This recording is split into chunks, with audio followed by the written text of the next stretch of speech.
पहले की बात है। धरती पर चारों ओर पेड़ पौधों के झुरमुट, वन, पशु पक्षी थे। मानव नाम का प्राणी भी था। हाँ, एक विचित्र बात थी। उस समय सभी प्राणी, यहाँ तक कि पेड़ पौधे, पशु पक्षी, सब एक दूसरे की भाषा समझते थे। परस्पर बातचीत भी करते थे। एक छोटे से गांव के बाहर हरे भरे मैदान थे। बरगद का एक वृक्ष था, बहुत विशाल। उसका लंबा मोटा तना था। उसके पत्ते घने थे। शाखाएं चारों ओर फैली थी। उसकी शाखाओं से दाढ़ी निकलकर धरती तक आ रही थी। लगता था कि वह वृक्ष वहां बहुत वर्षों से खड़ा था। मैदान में कुछ गडरिये अपनी भेड़ बकरियां चराने आते थे। उनमें से एक लड़का अपनी बकरियों के साथ आया करता था। गर्मी के दिन थे। बकरियों के साथ इधर-उधर घूमते वह गडरिया लड़का थककर पस्त हो गया था। कुछ देर आराम करने के लिए वह बरगद के उसी वृक्ष के नीचे आ बैठा। बरगद के नीचे छाया थी। हवा भी शीतल थी।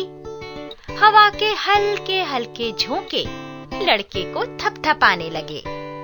पेड़ के तने से लगा लड़का वहीं लेट गया। तभी उसकी दृष्टि पेड़ पर लगे छोटे छोटे फूलों और फलों पर गई। लड़के के पास पहले एक ही बकरी थी, पर धीरे धीरे उसने अपनी होशियारी से अपने झुंड को काफी बड़ा कर लिया था। वह अपने आप को कुछ समझने लगा था। बरगद के फूल और फलों को देख वह तिरस्कार की हंसी हंसा। वह रे विशाल पेड़, बस खुद ही बड़े हुए। अपने फूलों और फलों को तो देखो, अपनी लटकती दाढ़ी को तो देखो।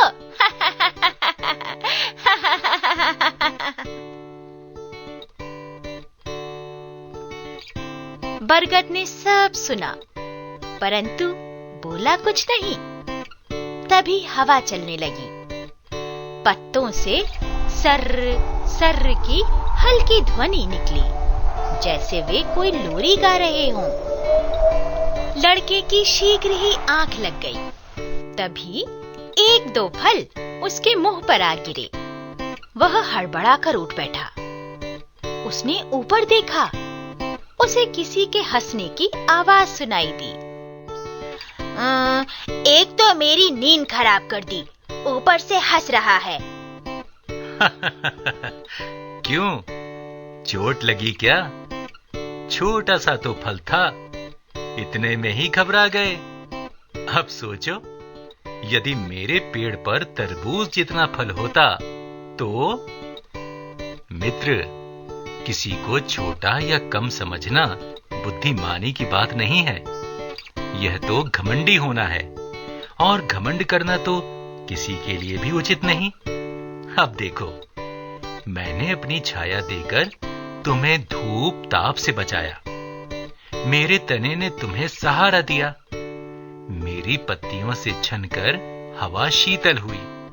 तुम्हें सुख मिला और तुम सो गए। चिड़ियां मुझ पर बसेरा करती हैं और मेरे छोटे छोटे मीठे फल खाती हैं। मुझसे गलती हो गई बरगद दादा, मैंने इस तरह तो सोचा ही न था। मुझे अपने बारे में कुछ और बताइए। पहली बात तो यह कि प्रकृति से दोस्ती करो। हम सब एक दूसरे से कुछ न कुछ लेते हैं। मेरे फल चिड़ियों का भोजन है। मेरी शाखाओं पर उनके घोंसले हैं। चिड़ियां सारा दिन घूम घूम कर अपने बच्चों के लिए छोटे छोटे कीड़े और इल्लियां ढूंढती हैं। इल्लियां मेरे पत्ते खाती हैं। चिड़ियां उन्हें खाकर मेरी मदद करती हैं। वे घास पत्ते खाने वाले कीड़ों से घास पत्तों की रक्षा करती हैं। तुम्हारी भेड़ें वह घास खाती हैं। बरगद दादा, चुप क्यों हो गए? कुछ और भी कहो। ठीक है, मेरे आसपास कई पत्तियां सड़ रही हैं। केंचुए इन सड़ी पत्तियों को खाने जमीन के नीचे से निकलते हैं। इससे मिट्टी को हवा मिलती है और पेड़ों की जड़ों को शक्ति मिलती है। तुम मेरी बात समझ गए होगे।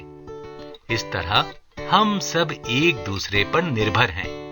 हम एक दूसरे के बिना जीवित नहीं रह सकते। मुझे क्षमा कीजिए बरगद दादा, मुझे इन सब का ज्ञान न था। मैं आपसे कुछ और अरे, अभी तो अपनी भेड़ बकरियों को देखो, भागी जा रही हैं उधर। लड़का भाग रहा था अपनी बकरियों को पकड़ने। वह सोच रहा था, आज मैंने कितना कुछ सीखा। हाँ, प्रकृति में सब कुछ उपयोगी है। जब हम सब एक दूसरे के बिना नहीं रह सकते, तो बड़े होने का घमंड क्यों? अरे वाह, बरगद दादा ने तो प्रकृति के प्रति हमें जागरूक कर दिया। कितनी अच्छी बात बताई कि जीवन में पेड़ पौधे, पशु पक्षी और मनुष्य सभी एक दूसरे की मदद करते हैं। पेड़ पौधे, पशु पक्षी हमारे लिए बहुत उपयोगी हैं, हमारे मित्र हैं। किसी को अपने बड़े होने का अभिमान नहीं करना चाहिए। हम एक दूसरे